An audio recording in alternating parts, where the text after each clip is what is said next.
Imaginen por un momento la bahía de Santiago de Cuba en 1898. Vemos los imponentes acorazados estadounidenses como el USS Iowa formando un anillo de acero. Sí, Pero en lugar de esperar a una flota española que va a una muerte segura, sus vigías están, no sé, aterrorizados, escudriñan el agua con pánico. claro. ¿Por qué? Porque un enemigo invisible, un fantasma eléctrico, podría estar acechando justo debajo de ellos. Hoy vamos a analizar cómo una única decisión, una simple firma en un despacho de Madrid 8 años antes, pudo evitar el colapso de un imperio y, bueno, reescribir por completo la historia de España. Es que es una de las grandes preguntas contrafactuales de la historia. Para entender la dimensión de esto, hay que visualizar esa España de finales del 19. ¿Una España en decadencia? No, totalmente. Era una potencia que se desvanecía, que se aferraba a sus últimas joyas. Cuba, Puerto Rico, Filipinas, pero con una armada que era casi una reliquia. Barcos lentos, tecnología obsoleta. Y enfrente pues tenías a Estados Unidos, el futuro. Exacto. Una nación industrial joven con una flota nueva, potente. Entonces el choque parecía inevitable y el resultado, bueno, predecible. Pero en medio de esa decadencia es donde surge esta figura, Isaac Peral. ¿Quién era exactamente? ¿Un inventor un poco loco, un soñador? Pues todo lo contrario, y eso es lo que hace la historia tan potente. Isaac Peral y Caballero no era ningún visionario bohemio. Era un teniente de navío de la Armada Española Ah, era militar. y un hombre condecorado. Un científico brillante, experto en matemáticas, en física, pero sobre todo un militar muy disciplinado. Su proyecto no nacía de la fantasía, sino de un problema muy real, muy concreto. ¿Cuál? ¿Cómo podía una nación con una armada inferior defender sus costas y sus puertos contra una flota muy superior?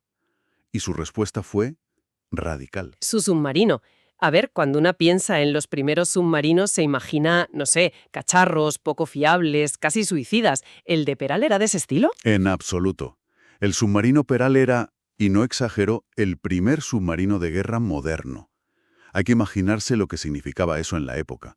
Los barcos de guerra eran monstruos de vapor, ruidosos, que veías venir a kilómetros con sus columnas de humo negro. Claro.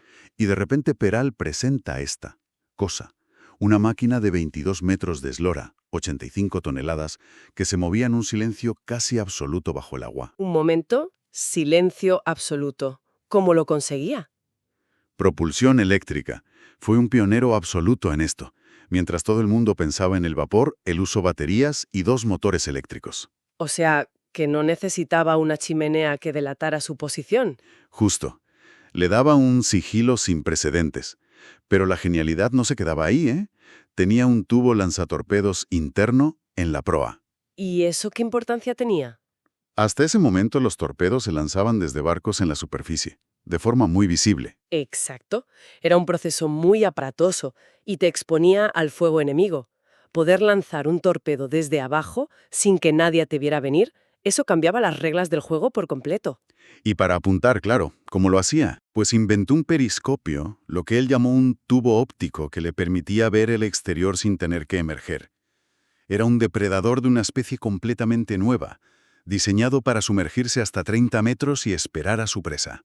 Vale, sobre el papel suena increíble, pero del diseño a la realidad siempre hay un trecho. ¿Funcionó de verdad? Funcionó a la perfección. Se votó en Cádiz el 8 de septiembre de 1888 y las pruebas fueron un éxito rotundo. Todas. Todas. Pruebas de inversión, de navegación nocturna, de velocidad, superó todas las expectativas. Pero el momento clave, el que debería haberlo cambiado todo, llegó el 7 de junio de 1890. ¿Qué pasó ese día? Ese día, en aguas de Cádiz, el submarino Peral, completamente sumergido, apuntó a un blanco y disparó con éxito un torpedo. Es la primera vez que algo así ocurre en la historia, ¿no? Un arma autopropulsada disparada desde un buque invisible bajo el mar. La primera vez. Eso debió de ser una celebración nacional, la noticia que daba la vuelta al mundo. Y lo fue. La prensa internacional se hizo eco, el público estaba eufórico. Pero, paradójicamente, ese éxito fue el principio del fin. ¿Cómo es posible? Mientras la gente en la calle aclamaba al héroe, en los despachos del Ministerio de Marina en Madrid, pues se afilaban los cuchillos. El éxito de Peral, de un simple teniente de navío, humillaba a parte del almirantazgo. A la vieja guardia. A la vieja guardia que no entendía ni quería entender esta nueva forma de guerra. Su genialidad le creó enemigos muy, muy poderosos. Entiendo. Entonces, si las pruebas fueron un éxito tan aplastante, ¿dónde se tuerce todo? Parece ilógico descartar un avance así. ¿Qué pasó en esos despachos? Aquí entramos en el corazón de la tragedia. En julio de 1890, solo un mes después del éxito del torpedo, hay un cambio de gobierno. Ah, Llegan los conservadores al poder y con ellos un nuevo ministro de Marina, José María Berenguer. Berenguer era la encarnación de esa vieja guardia, un almirante forjado en la era de los grandes buques, que veía la guerra como un duelo honorable entre gigantes, no como una cacería silenciosa desde las profundidades. o sea que el nuevo jefe no era precisamente un fan de la innovación. No solo no era fan, es que veía a Peral y su invento con una profunda desconfianza, casi como una amenaza al orden establecido. Y de repente, la Junta Técnica que debía evaluar el proyecto, presidida por el vicealmirante Florencio Montojo, empezó a operar en un clima político, pues, completamente hostil. Y su informe final es la prueba, me imagino. Su informe final del 2 de septiembre de 1890 es la prueba, sí. ¿Y qué decía ese informe? Que el submarino no funcionaba. Ahí está la clave. No podían decir eso, porque todo el mundo lo había visto funcionar. Así que optaron por algo mucho más útil y más destructivo. El informe es de verdad fascinante por lo retorcido que es. ¿En qué sentido? Es un manual de cómo decir una cosa y la contraria para salirte con la tuya. Reconocía los logros, sí, pero inmediatamente después los minimizaba con una lista de peros. La táctica del sí, pero. ¿Y cuáles eran esos peros? Pues criticaban su velocidad y su autonomía. Decían que no era lo suficientemente rápido ni podía navegar grandes distancias. Pero es que Peral nunca lo diseñó para eso. Claro. Él siempre lo concibió como un arma de defensa costera, un guardián de puertos. Su función era esperar oculto y atacar a la flota que viniera a bloquear un puerto como La Habana o Manila. Vamos, que usaron argumentos absurdos. Totalmente. Es como criticar a un perro guardián por no ser un caballo de carreras.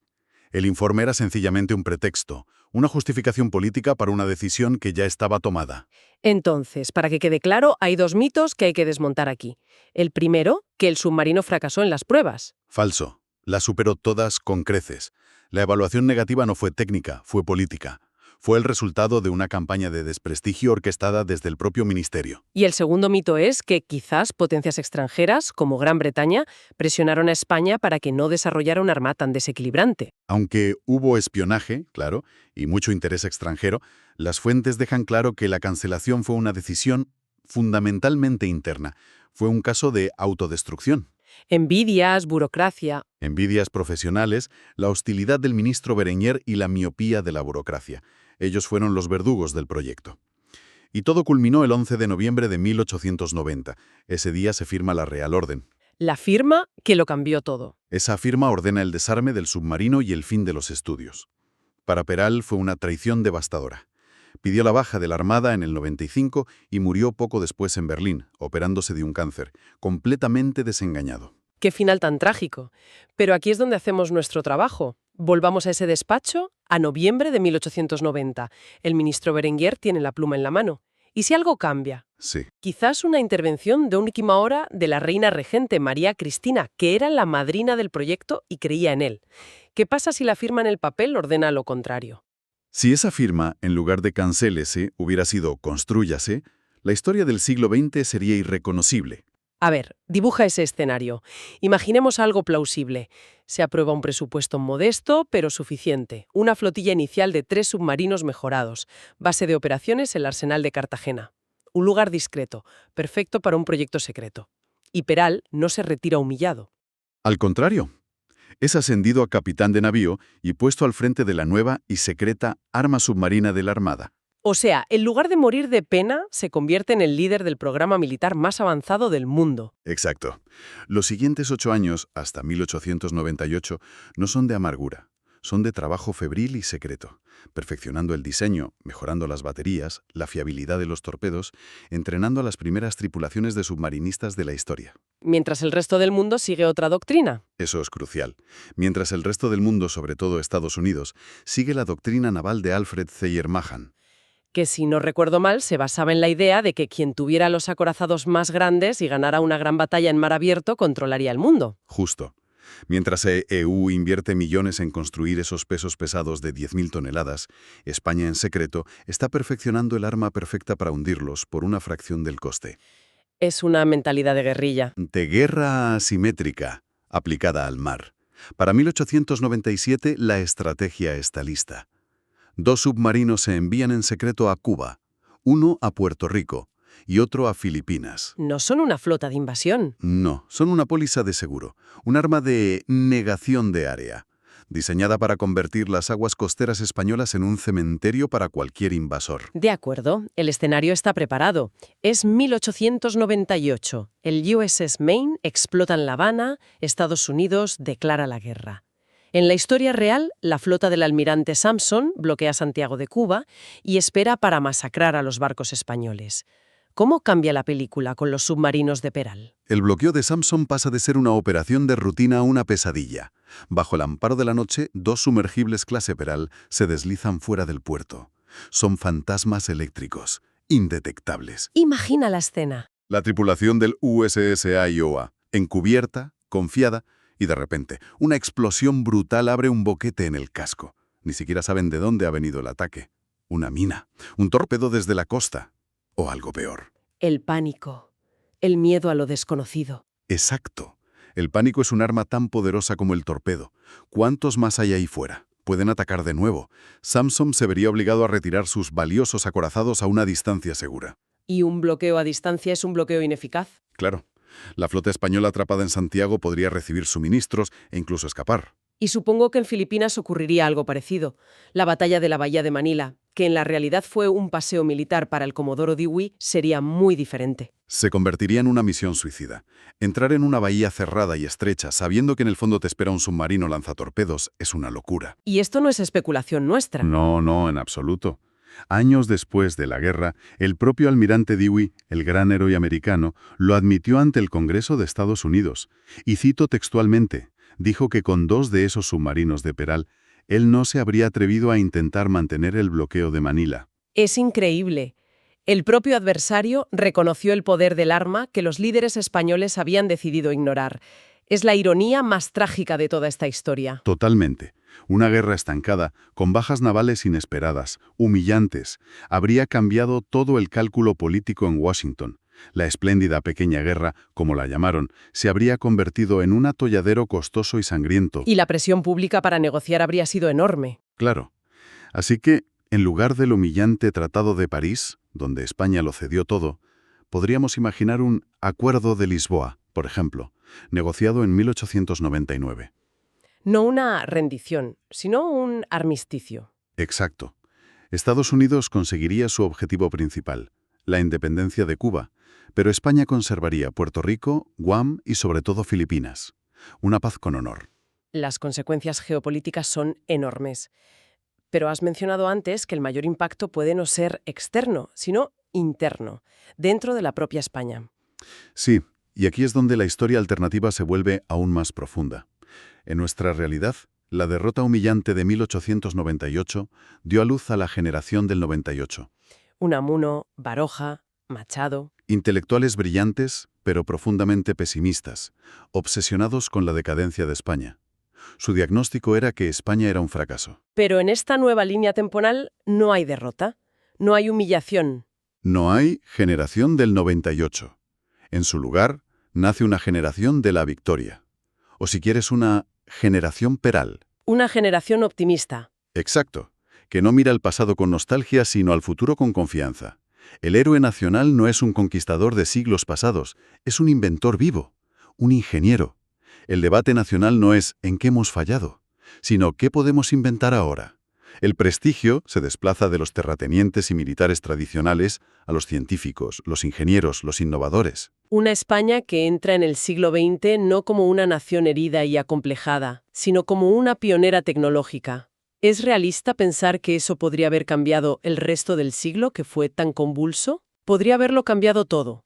La doctrina Peral de guerra asimétrica se habría convertido en un producto de exportación muy codiciado.